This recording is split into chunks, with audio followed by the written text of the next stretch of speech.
Okay, this is another edition of Quackaholics Anonymous on November 27th, 2025, Thanksgiving Day. The only a month left of the year 2025. I alternate back and forth between feeling like the year 2025 has gone on for centuries or feeling like the year only lasted a couple of months. It kind of depends on a state of perspective for the day at hand. But this is going to be the last broadcast for November of 2025. And it's interesting, before I get started, always, I want to start out with shout outs to content creators. And I just found and subscribed to a new content creator who goes by the screen name of We Who Could Not or Would Not. And I like that. There's also the anti AA concept, or really the anti-AA, the anti-AA concept. The screen name was a little bit different. There's Contempt Upon Investigation. There's Tegan Osmond, who talks about malignant narcissists. There's a recovery. I hope I don't stumble all over my words. Recovery Rebellion podcast with Burn to Stigma. Thrive Alcohol Recovery. And there's Bobby C., Anonymous Addiction. There's a few books by Dee Dee Stout and Dan Joyce in the list. I have a lot more books I need to add, actually. There's Emma's Groupthink podcast on Spotify. Couldn't say the word again. And, of course, we got Sobriety Bestie. And the reason I mentioned her last this time around is because she just uploaded an interview that I've only got to see a clip or two of. I haven't actually got to sit down and watch the whole thing but it was kind of funny. The clip I saw, it was about the gratitude police. You know, the gratitude police are out to make sure you have an attitude of gratitude to the cult religion. But I haven't seen the interview yet, but I thought it was interesting because that's going to be the topic for this Thanksgiving Day video, because what better day to talk about gratitude? And AA loves to take and hijack that word, like all cults do, and they like to take the word and redefine it to mean something else entirely.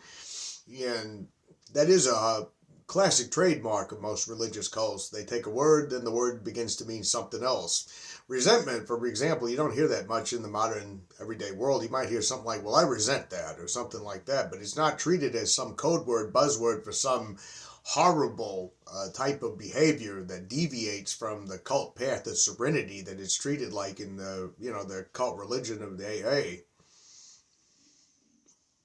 Had to get a hit of that before I get started, because this is all made possible by the magic vape, which is a power greater than myself that restored me to non-smoker sanity. Unless you consider vape smoking, but see, it's magic vape, and it doesn't work unless you're a real smoker. And if you vape and you don't like it, and you decide to go back to cigarettes, it's probably because you weren't a real smoker to begin with. And if you don't know what I'm taking aim at there, I'm pretty sure it's obvious.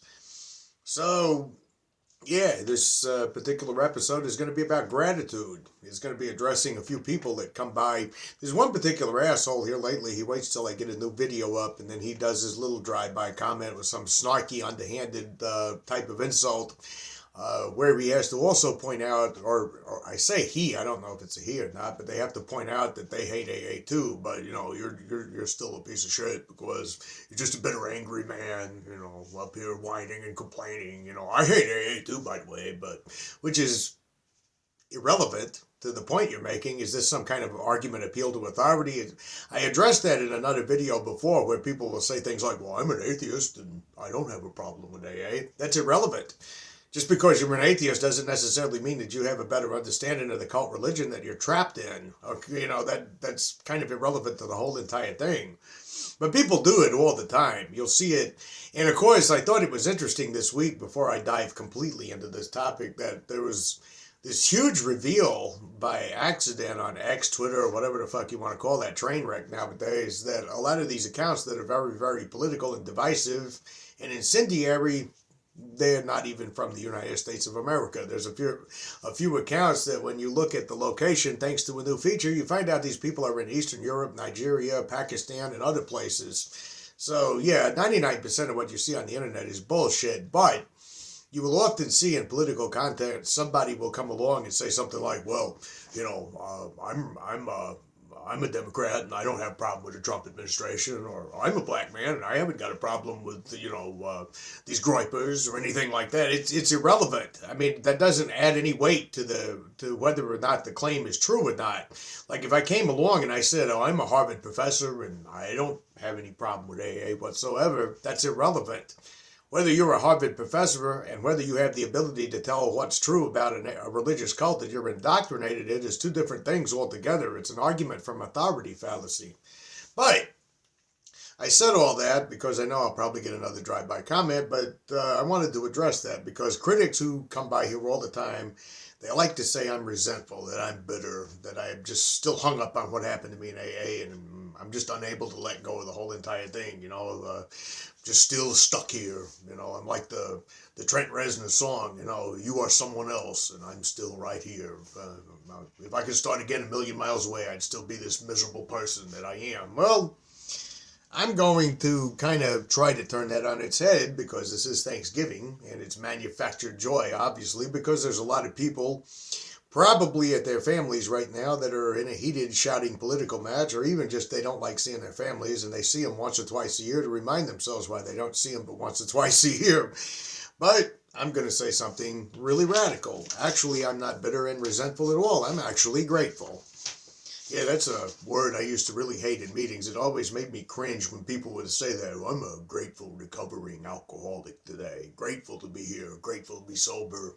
Great to be here amongst all you people. Now I'm going to talk for the next 45 minutes and make sure nobody else gets to share because this is my time to talk, You know what I mean?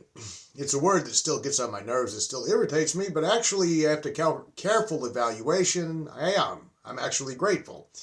You see, I'm grateful that so many people in AA showed me over and over again exactly who they were. So I don't waste another minute pretending. I'm grateful for the members who mocked me and made fun of me after I had a suicide attempt. You can see that in the video the day I tried to end it all. Who turned real pain into punchlines and jokes for their own amusement. Who laughed at the fact that I was having serious trouble in life. Who laughed at my descent into borderline homelessness, who made fun of me because I had got to a point where, I looked very ragged and very much like a vagrant, and they reminded me of that of every opportunity, and they told me how it was just my pride and my arrogance and my unwillingness to turn my life over to God and all that other kind of bullshit. Yeah, I'm grateful for it all. Yeah. I'm grateful for the sponsors who stole money from me. They lied to me. The ones who humiliated me. The one who had me arrested, fat piece of shit that he was, and told me and the ones especially who told me they hoped I would die because I just couldn't get the program. I'm actually grateful for all of that. I am. And I'm going to explain why. I'm grateful for every night that I sat up reading that stupid fucking book. Highlighter in my hands, trying to decode page after page of mystical nonsense. I actually did that. I actually pored over that book like it was the Da Vinci Code, and it had something hidden in between the pages with some deep mystical meaning to it. I'm grateful that I wasted hours and hours of my life doing that. Because that frustration, sitting in those tradition meetings that I'm grateful for, those step studies in those traditions meetings, who could forget them? The traditions meetings were really a somber, boring yawn fest. Usually it composed of a couple of old-timers bloviating and blabbering about something to do in the 1930s. It had something to do with some fucking home group somewhere that they probably were there, their great-grand sponsor. It was just really, really boring. And only a handful of people attended those because there was no way to perform in those. You couldn't get up and say, when I was working a tradition and I got a tradition after my 18th DUI, and the usual stuff. They can't perform and do dramatics with tradition studies. So tradition studies are very, very boring. At least all the ones I went to. And I'm grateful for them. I'm grateful for all of them. Because all that bullshit in the book and all those step studies and all those 4 steps I wrote out and all those times I inventoried myself, it ended up pushing me towards a real place in life. It caused me, when I was borderline homeless and camping out in libraries in the wintertime during the day because I just wanted to get out of the cold and I couldn't sit in AA marathon meetings because clubhouses were locked up in between. It caused me to start looking at books on the shelf other than just the history books and things like that. It got me to looking at philosophy. It got me to looking about real logic. It got me to talking about or thinking about things like actual evidence and scientific inquiry. Yeah, it was that type of thinking. It was that type of poring over that literature. It was that endless four steps and notebooks I filled up with some of the most cringeworthy cult speak bullshit you could imagine. It was all that pushed me towards actual thinking, thinking about thinking, like we talk about on this channel so much with philosophy. Helped deconvert me from all the magical, mystical horse shit and thoughts about spirits of the universe. Yeah, kind of grateful for all that. Grateful for the idiotic slogans that never brought me any comfort, that never taught me anything.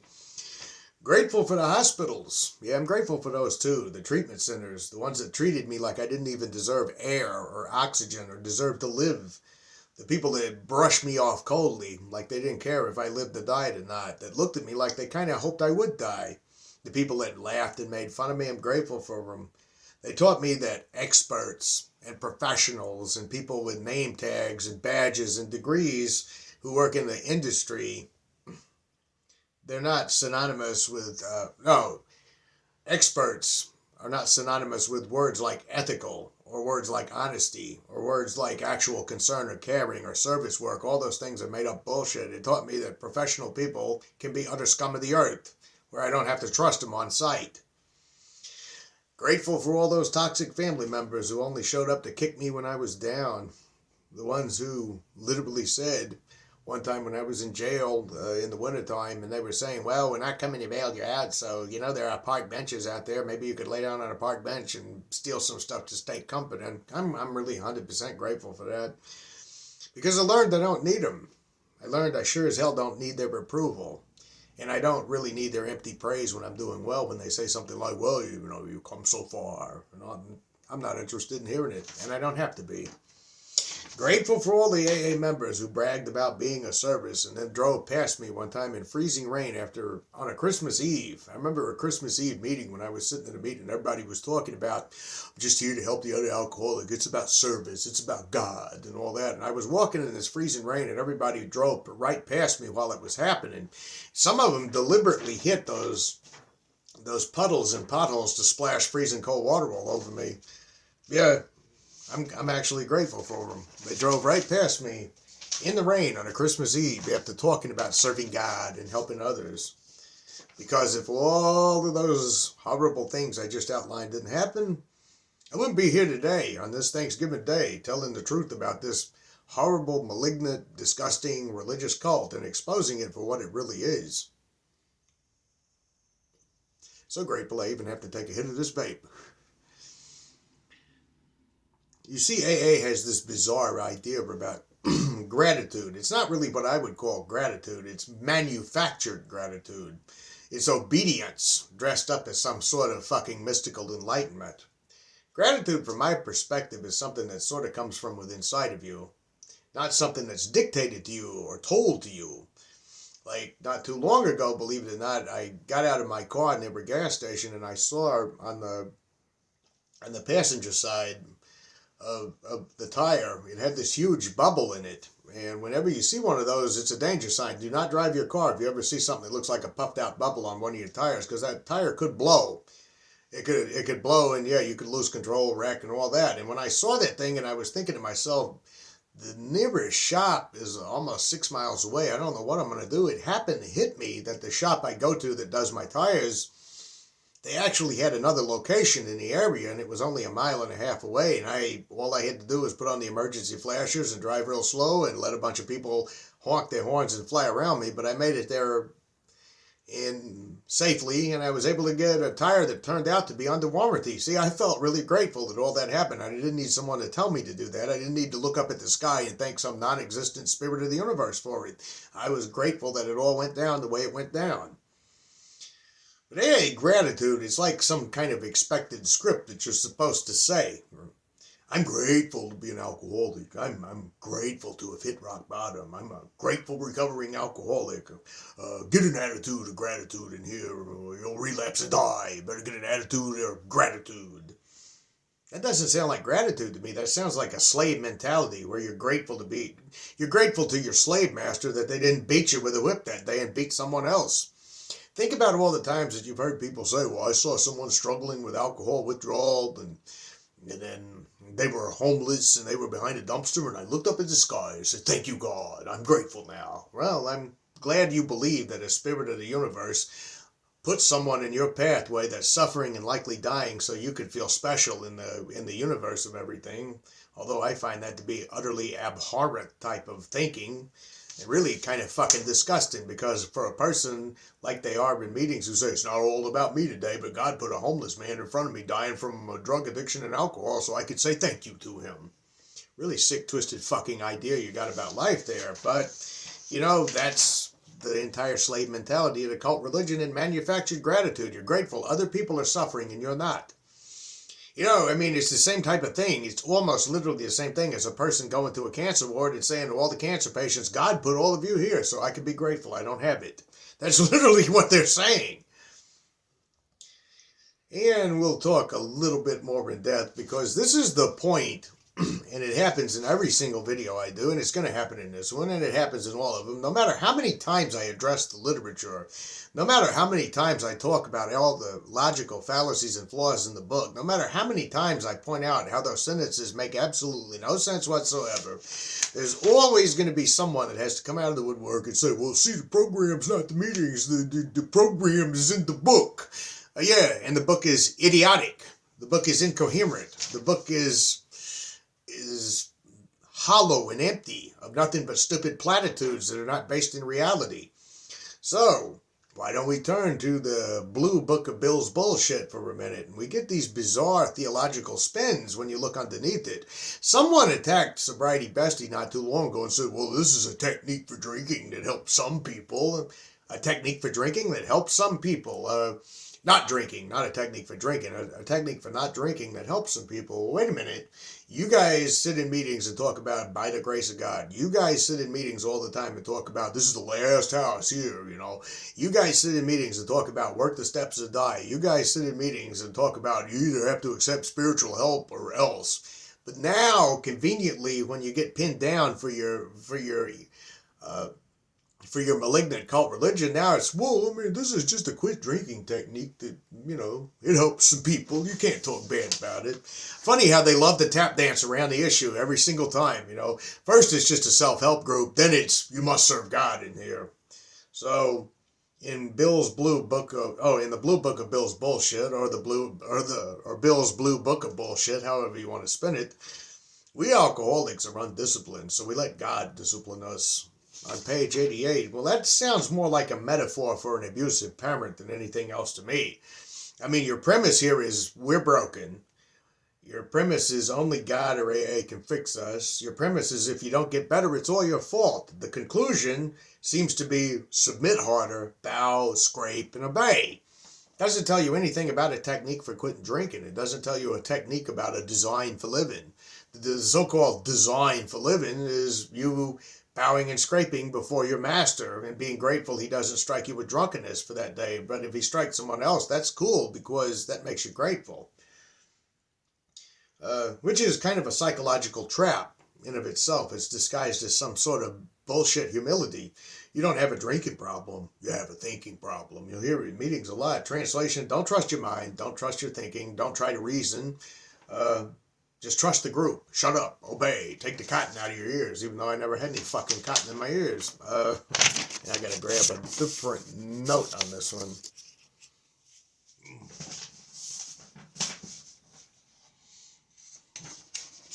Maybe I should take these up to a wall in front of me. But they'll tell you that no one's forcing you to be there. Unless it's, of course, the courts and the treatment centers and society, of course. They'll lie and they'll say it is attraction rather than promotion when they're telling you all these lies. Ignore the evangelism and pretend it isn't evangelism, because this is just for people who want it, not for people who need it, which means that God can't do it if he were sought, because if you have to actually say the right prayer the right way, and you have to kiss his ass the right way, and you have to suck up to us the right way, and you have to say all the lines the right way. Otherwise, not going to do anything for you. No miracle for you today. I mean, when you think about it at its core, we alcoholics are an undisciplined lot. It just gets worse from there. Only God can heal you if you submit enough. If you're a real alcoholic, if it doesn't work, you just didn't seek hard enough. You weren't honest. You had a resentment. God can't do anything about that. But that's how religions work when they're trying to avoid being called religions. That's what AA, that's literally a good definition to me of AA. It's a religion that says it's not a religion. It was birthed by the Oxford Group, a Christian evangelical movement obsessed with sin, confession, purity, surrender, and obedience. Bill quoted his steps from that particular group. He attended Christian retreats, prayed on his knees, shaped AA around Christian concepts like moral inventory, character defects, sin, God's will. But we're not a religion. But what about, if we're going to continue going, and trust me, I'm going to come all the way around to gratitude at the end, because I have notes. The people that claims it works for them and they're grateful for it, well, it saved my life, of course I'm grateful for it. How does that work exactly? How does it work exactly? The whole thing is built on the premise that everything about you is wrong, flawed, defective, and debased. AA loves framing human behavior, regular, ordinary human behavior, especially their hang-up on sexuality, as either God-given and misused. It's funny for a religion, and AA is a religion, that treats sex like some nasty thing, like with this puritanical attitude that nobody can have sex for fun, that nobody can have sex between two consenting people without there being some, disgusting, dark side, twisted perversion, whatever. It's the same organization that protects people who prey on newcomers for those very purposes. It's an organization that protects people who do those kinds of things that are actually reprehensible, because it doesn't talk to you in the chapter about sex, about consent, or those types of things, or emotional manipulation or coercion. It's just talking about how God doesn't like it when you have sex. The book even implies that sexual desire is dangerous unless filtered through God's divine approval. God's going to watch you in the bedroom, make sure you do it the way he wants you to do it, One man, one woman, only in marriage, never, unless you're 20-year old-timer, then you can do whatever you want to do, and he doesn't really seem to give a shit about that. The spirit of the universe watches you if you have more than one sexual partner, if you're polyamorous, and it's worried about what you're fantasizing about because you're thinking and drinking does something to you. In fact, we're going to have to do a whole video on that bizarre, twisted, stupid, puritanical, purity culture bullshit that AA promotes while doing exactly the opposite, which is kind of typical for these motherfucking moral purists. They're always the very ones, sex is bad, sex is terrible. And then it comes out that they, were looking at child pornography or something like that. It almost is like every accusation is truly a confession. And I need to do a video on that, but not this video. We're talking about gratitude tonight.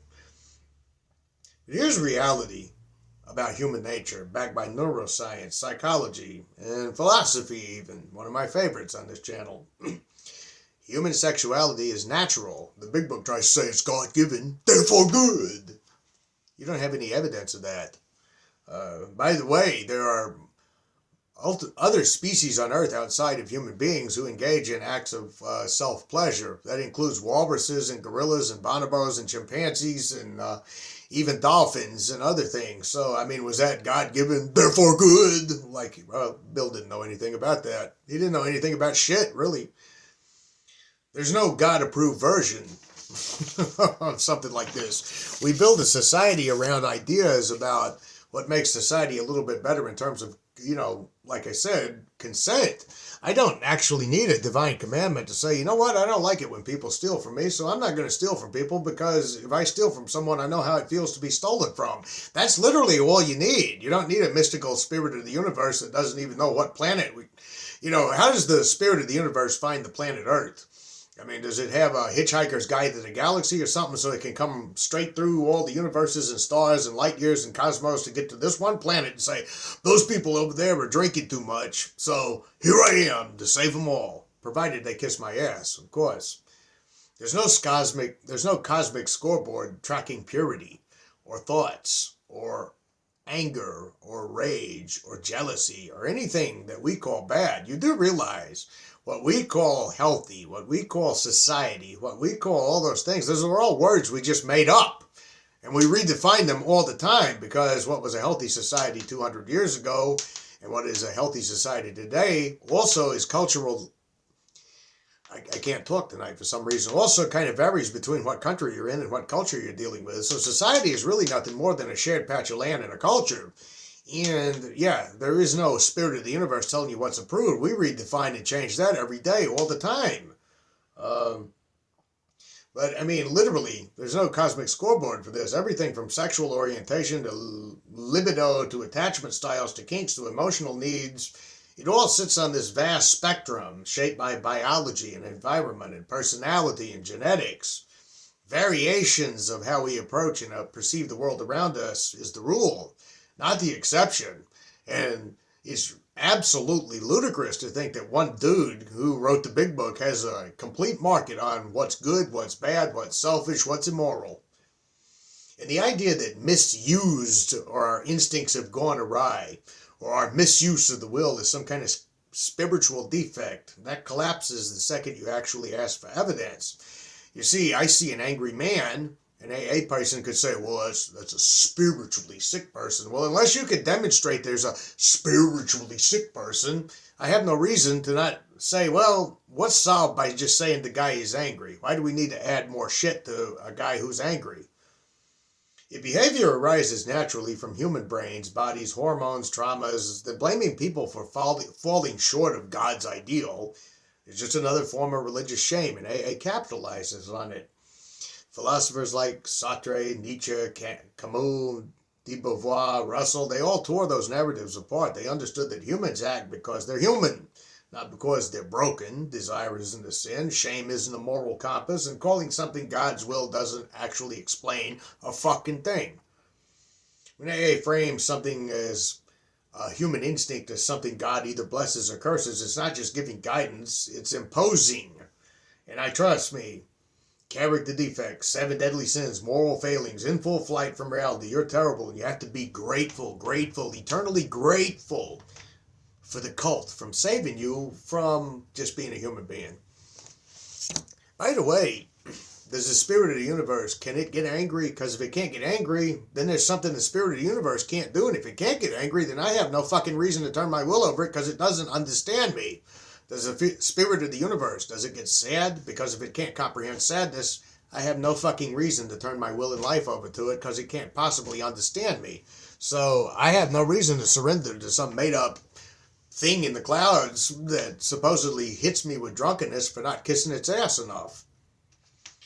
So, but we're supposed to be grateful for this. We're supposed to be grateful we found them. We're supposed to be grateful to keep reading that blue book of bullshit over and over again. We're supposed to be grateful for the steps, grateful for the abusive sponsors, grateful for other people who drink and die, because some have to die so that others can live.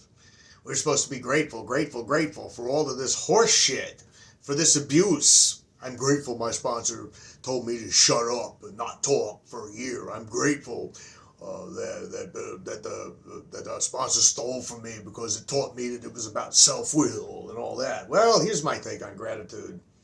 I'm not grateful for all the suffering I endured in AA. I'm not grateful for the pieces of shit that I had the misfortune to meet.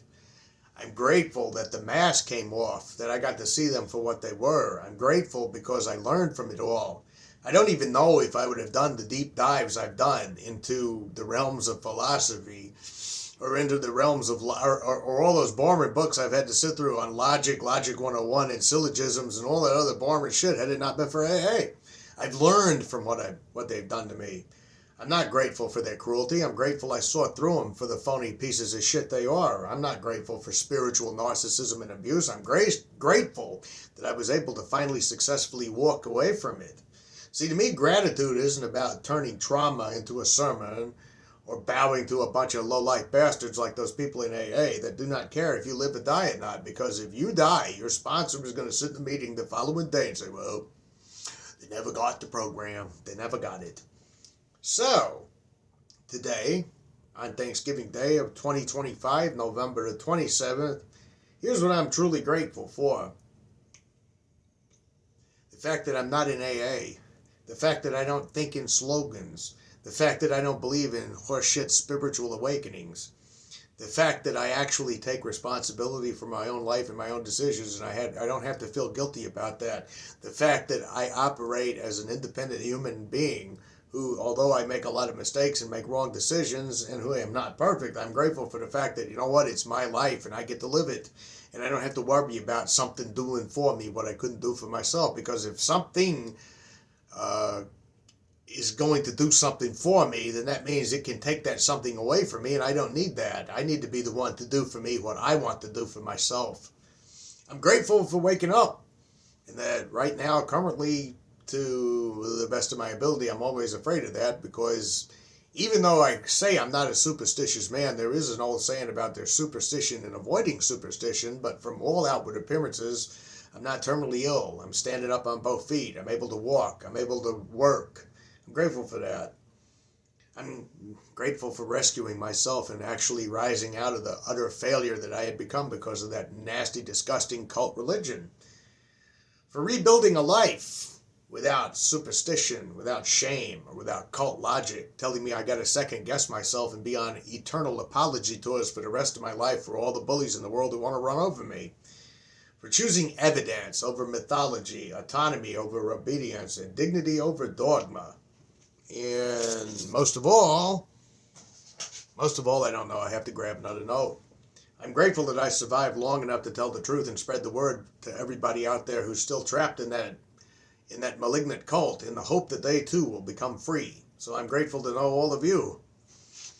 And yeah, I'm grateful for being able to tell the truth out loud. That's my gratitude for Thanksgiving Day 2025, November. Did I say 27th? I always want to say Thanksgiving's on the 24th, even though it's just the last Thursday of the month. But I think you get the idea. And I think I've pretty much said all I can say for this week on this one. But I do want to read this subscriber comment. It's a little lengthy, but it speaks to me really well because I know exactly what this is like. They write, I spent 18 years in the fellowship, AA and CA. What a relief to get away from them. You, and they're talking to me here, are just like me regarding the steps. I worked them hard. I prayed all the time. I did inventory, amends, meditation, and I still drank. Yeah, same here. I got 4 years in 2006, then a horrendous binge lasting 18 months, then I got a year, a few 2-year stints, some 9 months, the bulk being 2 to 4 months, and a 2 to 4 week binge. Damn, that could be me. That's kind of what I went through, although mine was mainly 2 to 4 months and, maybe a year here and a year there or something like that. I know they write, AA made powerlessness perspective, and reading step 1 every night in meetings made my drinking 10 times worse. I actually think so too, because you don't think you have any control over it, and you don't ever think you've had enough. I used to drink again and say, well, I guess I haven't had enough yet. I never drank with such hopelessness until after AA. The periods of clean time, even the longer ones, were not worth the binges that I suffered, usually ending up in the hospital. Yeah, I understand, totally, trust me. I thought about leaving AA lots, but finally got out of the fully about 9 months ago. Like you, I was told I hadn't worked the program enough, that it was my fault. The concept that 12 steps doesn't work for everyone wasn't even entertained in the rooms, and it's not entertained in the rooms. The only time AA people will say, well, no, we only know a little, we don't, the big book says we only know a little. It may not be forever. The only time they do that is when they're trying to be pinned down for the cult religion that they are. In meetings, when you're sitting in there and they think they got the crowd on their side, they'll tell you right away, it's do this or die. Jails, institutions, and death. Locked up, covered up, and sobered up. That whole, it's not for everyone, that goes out the window when you're knee deep in the cult. Not by them or by me, not at first. I was indoctrinated and believed AA was the only way for real addicts like myself, so I kept trying. Miserable, depressed, treated as a serial relapser, therefore on the lowest rank in the fellowship hierarchy. I know all about that place. I've been there. God, I still despise the bastards for looking at me like they were just so much better than I was when I was on that hierarchy, but I understand it. Killing any self-esteem I had, they write.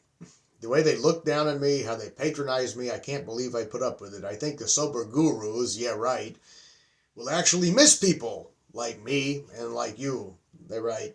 I was a scapegoat. My using was proof of step 1. They don't have someone to feel superior to. Though many relapse, not many keep going back as long as we did. And they're right.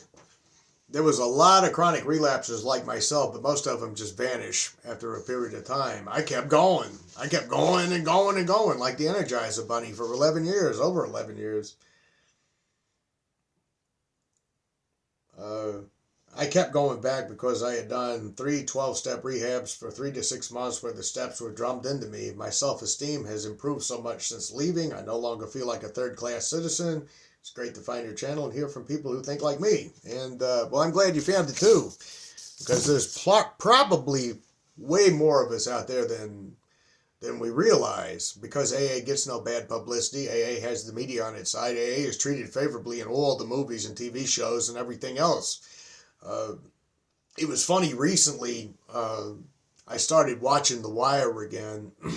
It's not as well known as the other HBO series that came out around that time, when you had Sopranos, you had Deadwood, you had The Wire, you had Rome. I loved Rome. I've said it on here before. That was my favorite.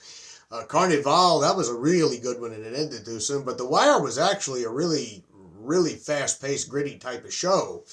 And I was just now getting back into it after a long time away from it, so I'd forgotten most of it. But even in The Wire, you still see that 12-step shit woven into season 1 at least. And I know in other seasons, I can't remember the other ones. But before I close, I got to tell this story real quickly, because it might be a basis for a future video. But there was a guy in meetings. He looked like he come from an Ivy League college.